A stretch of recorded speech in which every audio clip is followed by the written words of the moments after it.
And thanks for joining us for Public Affairs on Peach. I'm Giovanna Derpick.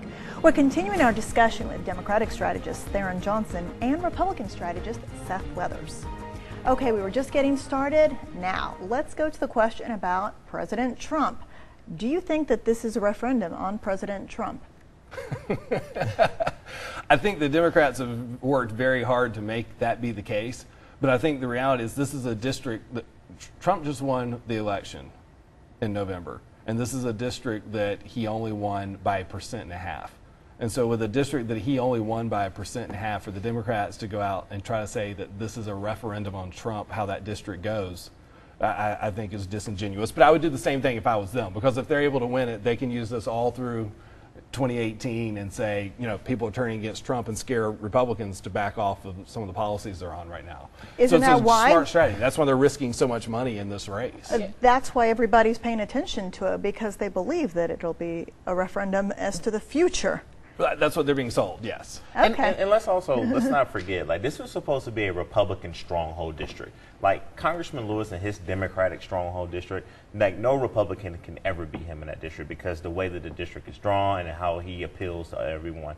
Tom Price's district was supposed to be a safe Republican district. So it is a referendum on Donald Trump because Tom Price, who was the former congressman who's now the secretary at HHS, won his district by 20 plus points. Donald Trump only won it by 1. And so when you have the president of the United States, and if he was so popular, then you would see Air Force One down here not once, but twice, but 3 times. Even when President Trump came here to campaign and fundraise for Karen Handel, I mean, it was a very, very soft endorsement. And since then, and even we had Speaker Ryan, who was here a few weeks ago, no mention of Donald Trump, no mention of Donald Trump sending her ads, anything. And so, listen, she's trying to run a campaign without the president's help, and I think that she's going to be miserably unsuccessful in doing that because I think folks are going to tie her to this Trump presidency.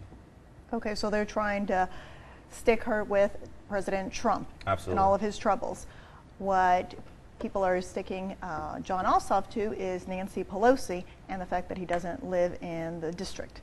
Now, Unfortunate isn't that a bad example that he doesn't live in the district? No, because the first thing we got to understand is that it's not illegal to not live in your district. I mean, the state law says that you can live in the state of Georgia and run a congressional district. But here's the bottom line. If you're having to quote state law as to why your candidate's not doing something illegal, I think you're in a bad position to start with. It's not that at all. It's just that I think that Republicans are trying to focus on whether this man lives or not. The bottom line is that he is talking about the issues that matter most to these people. He's talking about jobs. He's talking about health care. He's talking about cutting wasteful spending.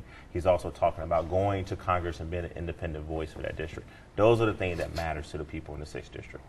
But people want to believe that their interests will be represented with so much outside money influencing the campaign. It's a legitimate concern. And the fact that he doesn't live in the district, I'm asking myself, when Democratic leaders were vetting him, didn't they ask this? How did he get away with this with nobody saying anything? Because you can run for office as long as you are a resident of the state of Georgia for any congressional district. Right now, I can run for any congressional district I want to because I am a resident of the state of Georgia. Listen, this issue of whether he lives in a district is minute. It was something that the Republicans brought up during the primary campaign. Voters are not that concerned about. What they're concerned about is this. Can John Ossoff go to Congress and work with this inept president and this administration and try to get things done in Congress? I think that's what the voters want to see. And I think ultimately he has run a very smart campaign. He's talking about issues that matter most, and he's just got to stay focused on that. Okay, now Karen Handel has been tied or labeled as a wasteful spender. People see those ads, they see the Lexus, they see those office chairs. You laugh, but this is what people are talking about. I mean, that's what the commercials are talking about, the attack ads. So the office chairs, how many chairs? I mean, every government facility buys chairs. I think that's a little bit of a ridiculous hit. They had to spend that much money on the well, chairs. how many chairs did you buy? It's a Secretary of State's office. It's a big department. I mean, so I think that's. But when the budget was getting slashed. Do you know the cost per chair? Okay, in our final... It's a political hit, and that's the point. And I would do the same thing if I was them. In our final seconds for this segment, best advice, what would you tell Karen Handel? I would say keep your head down and make sure you got a lot of people going door to door and working the ground game. keep her head down. They don't want her to come out. They want her to talk because they're so afraid of what she might say. And it'll show that she is basically a career politician that has no substance and cannot be a good congressman. So vote for Pajama Boy instead. Oh, that's rude. Don't call him a pajama boy. That's a little beyond the pale. Now, your best advice for John Ossoff.